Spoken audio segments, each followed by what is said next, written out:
Welcome back to the Sports World with Patrick. Today we have a special guest joining us, McKenna Cook, an accomplished hockey player and president of the Indiana University Women's Club Hockey Program. McKenna is a driving force behind the growth and success of the team, both on and off the ice. We will be diving into her journey as a leader, her experiences as a player, and what it takes to balance the demand of competitive sports and club management. McKenna, thank you for being here. We're excited to have you on the show. And then, if you could sort of just, um, I'll start you off with this question: How did your hockey journey begin, and what inspired you to pursue the sport? Yeah, so first of all, thank you for having me. It's a great opportunity. My hockey journey began when my family moved to Bloomington, Indiana. We saw that there was a local ice rink and wanted something to do. So my brother and I were just doing the learn to skate lessons. And then I actually saw a bunch of hockey players doing a conditioning drill that I now hate with my life. But at the time, I was like, that is so cool. So I started to play co ed hockey with our local team at the age of 5. And then I've been playing for about 15 years now. And honestly, it's just a sport that I've really grown to love and I wanted to stay with it. I thought I retired after high school because I didn't know IU had a club team anymore. So it's been really fun to be able to continue playing with that for an extra 4 years too. And then, obviously, like you said, your family moved to Bloomington. What really made you choose Indiana University to go and play there and get involved with the women's hockey program? Yeah, I came to Indiana because I'm studying business, so I wanted to go through Kelly's program for that. And then I realized that there was still a women's club hockey team growing here. I believe it's like our fourth year this year. So I really wanted to try and make an impact as much as I can for just girls growing up in the Bloomington or Indiana community because there's not a lot of hockey programs, especially down south. So I wanted to be able to help them get more chances. And then I also wanted to be able to grow the really young program at IU in hopes that it could become like ACHA Division D2 or D3 like the boys teams are. And obviously, in all of the seasons that you've been there, you've probably had a lot of rewarding experiences there. And are there any particular ones you have as both a player and a leader? Yeah, I think we had a really fun one last year. We had our first ever collegiate home game. So that was just really exciting to be able to play in both as just a player and like someone helping out the team. Cause it's really, I mean, it was our third year, but it was really nice to see how much growth we've been able to have within such a short time. And then this year, like it's been really on exec, it's been really nice to see how many girls who have never played before have come in and put their full dedication into learning different skills about the team. So it's been really nice to see new girls try new things and then how much like our experienced players are willing to work with them on skills like even outside of ice time. So it's been really nice to like see them grow in personal relationships and just help the team as well. Obviously, with being a club program, you guys do sort of don't have the same benefit nearly as much as the big NCAA programs do. But I do sort of have this question: how do you sort of balance your academics and hockey? And then, what does a typical day or typical week of training or even schoolwork look like for you? Yeah, it's definitely hard because a lot of girls like we have a ton of schoolwork and are involved in different clubs. So I feel like for most of us, like Monday through Friday, it's usually academics or like club meetings. And right now we only practice Sunday nights, so it's not too much extra time out of the girls' like week for educational stuff for club. So it's I don't find it too hard to balance. There's sometimes I have a Monday exam like and I'm like, why am I here? Because it's kind of hard to do that. But I think overall, like it's a pretty easy balance, even with more games scheduled this season. They're usually on the weekends. So it's pretty easy to do that and then get all your coursework done as well. And then, I know over time it does, the fan base does grow, and I haven't been to Bloomington yet to watch a game. Actually, no, I have been to one, maybe. I think, sort of, how does that support, with you guys being a student run organization? I know you guys have to do all the advertising for it. How does that sort of work into your role as a president? Yeah, so my main role is so we have, okay, a president, vice president, treasurer, social media and apparel board, and then a secretary. So my main role is just making sure all of them can get their functions done, and then I'll step in as needed. And then I mainly work with the Club Sports Federation at IU that oversees all the sports. So like I'll help reach out to teams in Indiana or just neighboring states to get games against them, and then making sure like we're posting our roster, game content, or just any player content routinely, so that way we can get more of the word out. So I mainly just kind of oversee what different parts of the exec board do, and then making sure I can delegate tasks and step in where they need help as well. And then with club sports, there's like a point system for like funding. So I've been mainly working through that to make sure we're hitting all the required areas, as well as getting bonus points for like having alumni come in for a function or doing volunteer work. So that's a lot of my role as president. And then obviously, I do also have this question. Sorry, I'm sorry reverting back to something here, but obviously, with you guys being in school, I know that can be mentally tough on almost anybody. How do you guys sort of handle that in a year where you're gonna have your finals coming up, and then your midterms, and how do you guys sort of handle that mental toughness even when you're down in games? Let's say you're down 3 goals, and it's only 20 more minutes left in the game. Yeah, it's definitely hard, especially on people who are new to the sport or just haven't grown up like playing competitive sports. It's really easy to get down in the dumps and start blaming yourself or other players for simple mistakes that are made. So I think what we try to do on the bench, like with the coaches and just any of like the captains or exec, is we try to make sure our criticism is more constructive. Like if you tell somebody not to do something, that's all they're going to be thinking about. So you could say, "Hey, you can do this instead." So I think we try to focus on what we're saying and like how we're saying that, especially to like the newer players, to make sure they're still like have a positive mental attitude in the game. And then we also all just kind of joke around on the bench. Like we'll be making fun of each other for like funny things that we do and just try to keep it upbeat as much as possible. Because you can't really go into a game angry because you're going to keep making mistakes. So I think it's just as long as we can keep positive attitudes and remind people that mistakes are going to happen, especially if you're brand new to the sport. Like that really helps us when we're down or just people are frustrated in the games or just the school or anything. And then obviously, as the president, you're sort of that main person in leadership.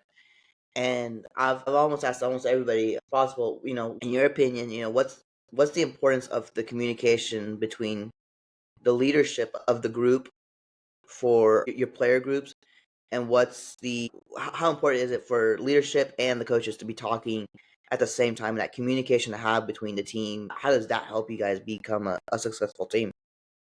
Like between exec and then the rest of the players and Yeah. everything. Yeah, I think it's really helpful because I think a lot of people think leadership is just kind of telling people what to do and just bring people forward. But I think a lot of it is about actually understanding your teammates and what they need. So, like, what I like to do is we have a anonymous concerns form. If people have something wrong with the coach or practice, another player, anything, like they can immediately reach out to me or another exec where we can handle that problem as quickly as possible. So I think it's important for us as leadership to show like we're open to hearing them. They have voices as well in the team. It's not just us making all the decisions. Like it's all 2025 of us collectively making a decision for the group.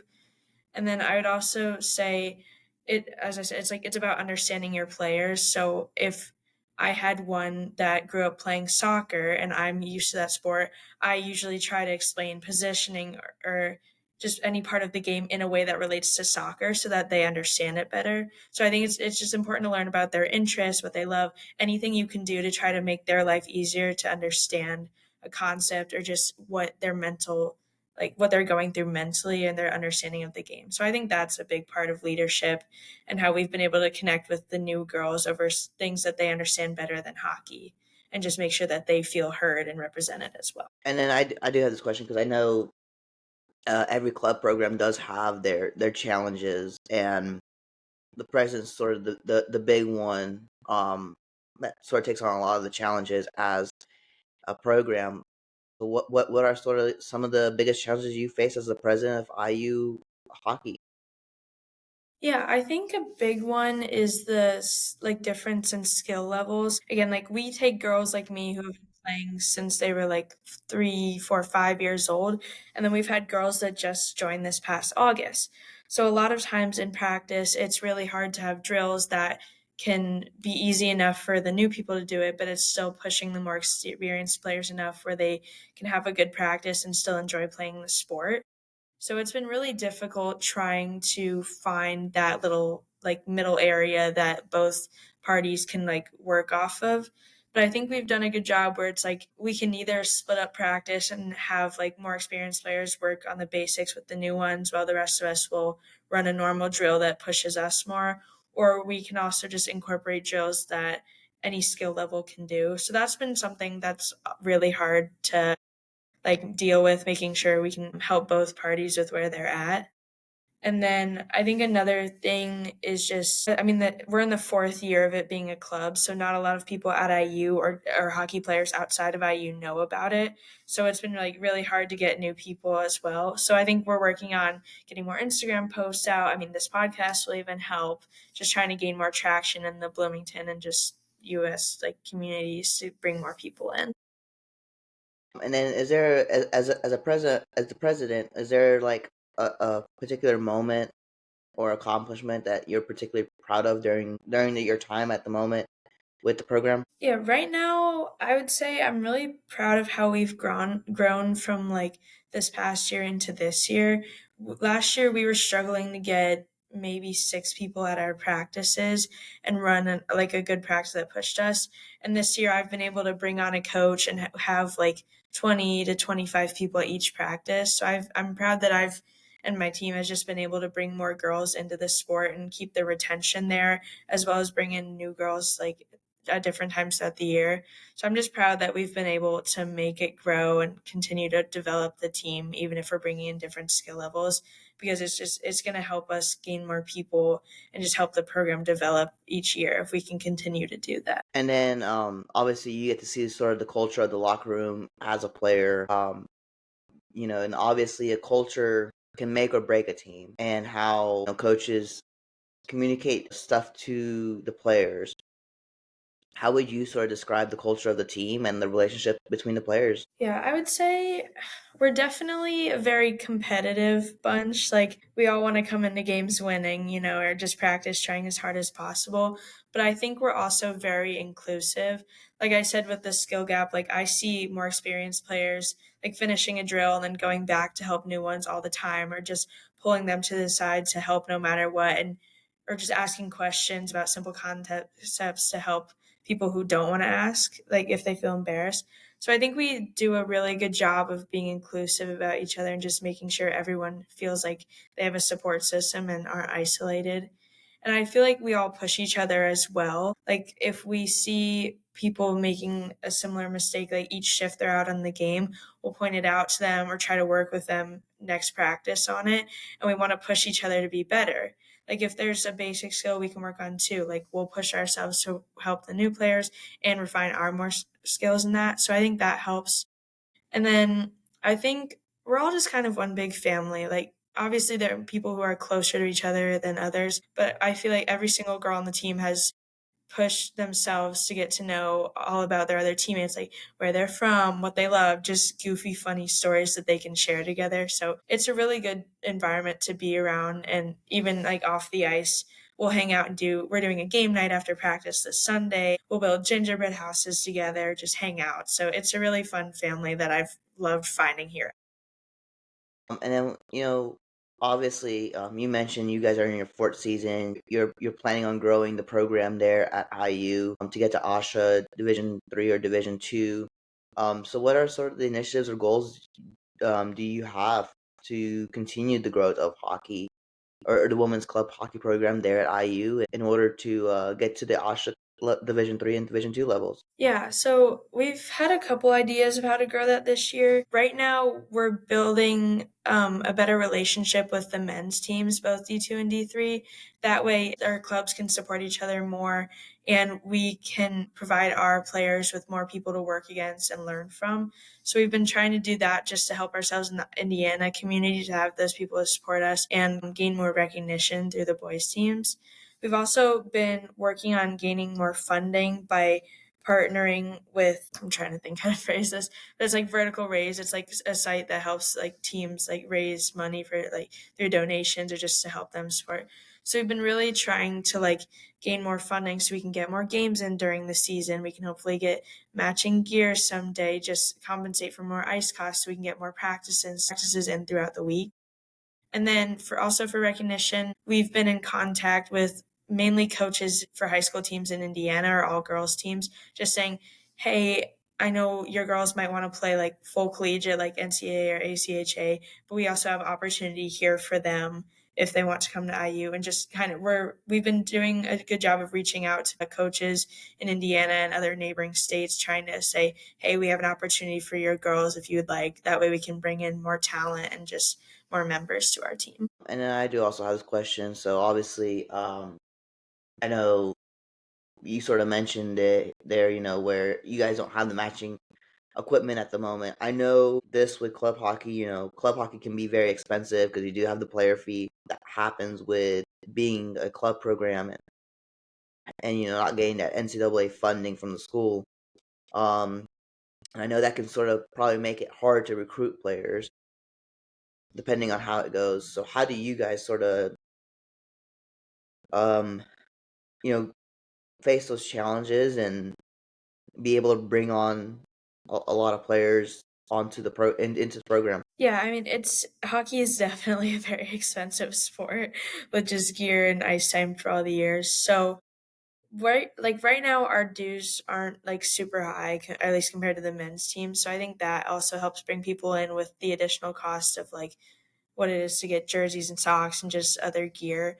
But we've been trying to help like new girls out by pointing them to used gear sites so that way it's slightly more discounted, especially if they're only going to be playing for like 4 years. So we've been trying to help them out with that and like our recommendations so that way they can save money but still have quality gear.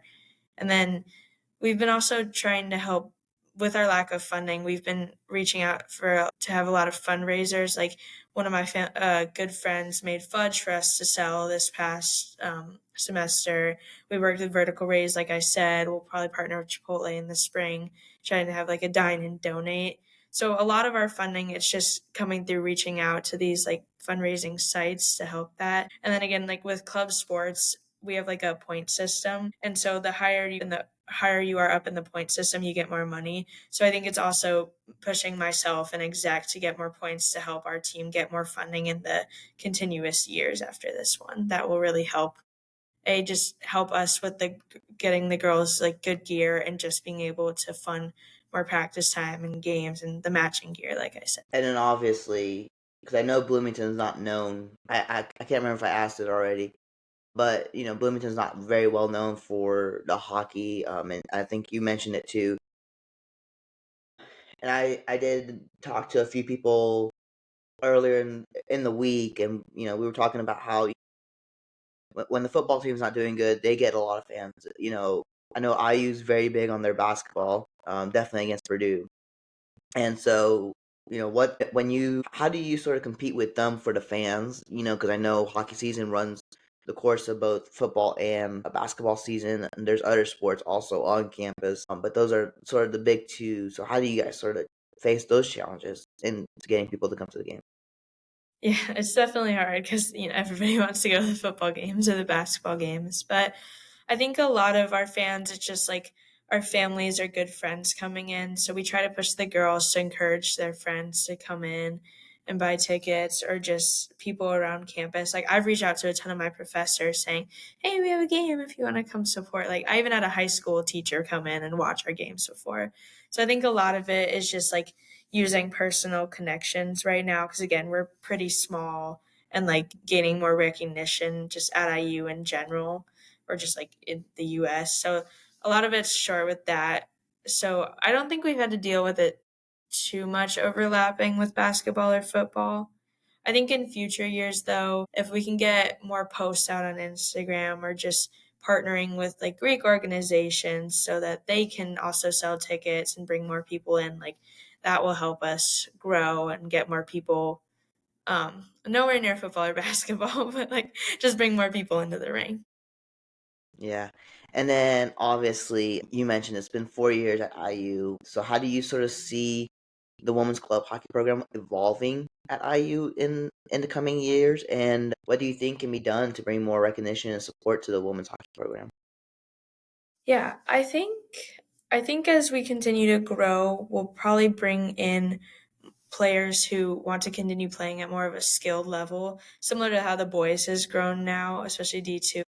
a lot of people are recruited to come play for the team or just come to IU like knowing it's a good program. So I think like as we can continue to develop and get more games going and bring in more talent, it should hopefully grow to that point where people are being recruited or really wanting to come to IU to play. I hope to see that if I come back in like 20 years as an alumni, I hope to see it's grown that far. And then I guess, yeah, a lot of it's just putting our name out there at IU to start. Like, I've partnered with the consulting club that I'm part of, putting our team as a project, and like they've developed a 5-year plan for us and just with ideas for like marketing, fundraising, retention. So I think it's just getting the word out through clubs like that, the boys team, partnering with a Greek organization. That way people who hear about it that maybe did play hockey and didn't know we had a team before can be brought in, or we can just get more recognition just throughout campus, and then if they go to their hometowns and talk about it as well. I think that'll help. I think that's what we need to start with, and then slowly we can try to reach out to like bigger programs like ACHA, or just like I don't know, one of our girls got posted on NHL, so maybe if we get more attention from like NHL or bigger sites, I think that can help us as well. And then, what are sort of the lessons you've learned through hockey that you can apply to life and beyond the rink?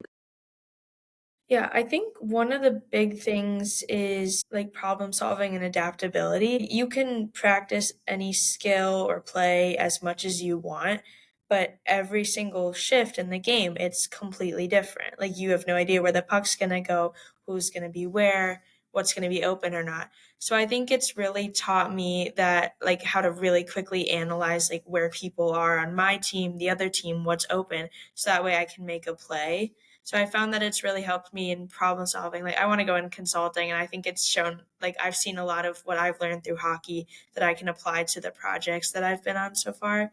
So that's really helped. I think it really also helps like mentally to be in that game. Like it's a really tough, especially for someone who plays goalie, because you think, oh, it's my fault. All the goals are going in, or just like if you make a mistake, I know athletes are really hard on themselves. So I think it's really taught me to be like, okay, then maybe that was a bad shift or a bad game, but I can do better the next one. I know what to work on. So it's really taught me like it's you learn more from losing than winning if you know what happened with your mistakes and how you can fix them. So I think those are things that playing this sport has really taught me to do well. And then, what advice would you sort of give to players who are aspiring to play, hockey at the collegiate level, whether it's club or even Asha a little bit? Yeah. I would just say it's nice to remember that you love the sport. Like, obviously, people can get upset with wins and losses if the team's not what they were expecting or as well as they were doing. So I would just say a lot of things that has kept me going is just remembering why I love the sport, why I love the people, just everybody I've been surrounded with, and that it's kept me going for 15 years. So I think that's a big thing that I like focus back on.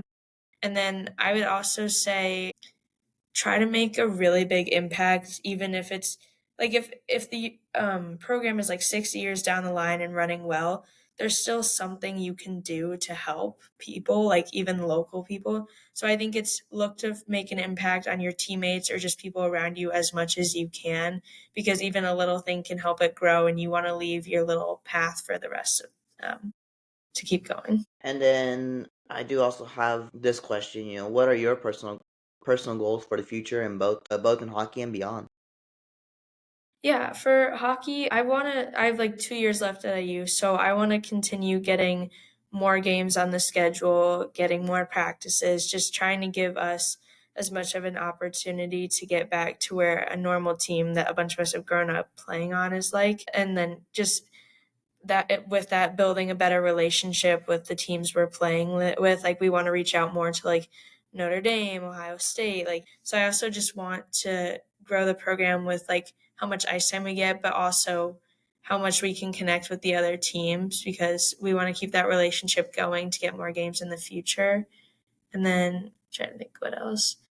I mean, I want to keep playing as long as possible. Might end up in a beer league. I feel like that's where you go no matter what league you end up in. So I want to keep playing as much as possible. It's a sport that's become my like second home all my life. So I want to keep doing that and just using the skills I've learned from it in my work, hopefully as a consultant or just wherever I end up. So because it's really taught me a lot of valuable lessons, and I want to keep doing. And then I do have a few fun questions here. So, who is the funniest teammate you've had at on your team, and what's the best prank or even moment that's happened in the locker room? That's a good one. I think there's two that I can think of. There's one, my teammate Sydney, like we joke that we're like platonic soulmates. So we're just always like goofing around at practice over random things that happened in the week. And then in the locker room for like our Halloween skate, we decided to be like mice or something like that. So we had like Mickey Mouse ears and we drew like a nose and like little like whiskers. That was like what I can really think of right now. That was just super fun to do with her and just super goofy. And my teammate Becky, she's like she's very sarcastic and funny. So it's like you really never expect what she's gonna say. But she's always like just random comments out of nowhere that are like the funniest thing you've ever heard.